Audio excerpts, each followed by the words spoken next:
आज की कहानी एक Japanese folk story the crane wife पर आधारित है। एक बार की बात है, मछली पकड़ने वाले एक गांव में तारो नाम के एक गरीब आदमी को किनारे पर एक घायल सारस मिला। उन्होंने सारस की देखभाल की और उसे स्वस्थ कर दिया।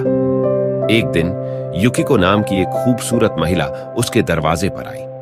उसने तारो से कहा कि वह वही सारस है जिसे उसने बचाया था और वह उसकी दयालुता का बदला चुकाना चाहती है। युकिको ने रेशम के धागों को खूबसूरत कपड़े में बदल दिया, जिसे टैरो ने ऊंची कीमत पर बेचा। वे एक आरामदायक जीवन जीते थे, लेकिन युकिको अपनी बुनाई का काम करते हुए एक अलग कमरे में लंबे समय तक बिताती थी। उसने तारो से कहा कि जब वह काम कर रही हो तो वह कभी भी कमरे में ना आए और उसके काम के बारे में न पूछे। हालांकि टैरो की जिज्ञासा उस पर हावी हो गई। विरोध करने में असमर्थ, उसने एक दिन कमरे में झांक कर देखा और पाया कि युकिको वास्तव में क्रेन थी। वह कपड़ा बुनने के लिए अपने पंखों का उपयोग कर रही थी।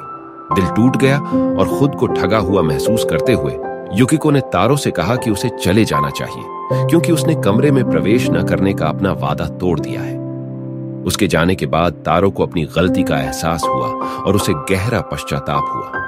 वह युकिको को खोजने के लिए निकला और अंततः उसे एक दूर के पहाड़ पर पाया। उसने उसे माफ कर दिया और वे थोड़े समय के लिए फिर से एक हो गए, इससे पहले कि युकिको एक क्रेन में तब्दील हो जाए और अपने द्वारा बुने हुए कपड़े को पीछे छोड़ते हुए उड़ जाए।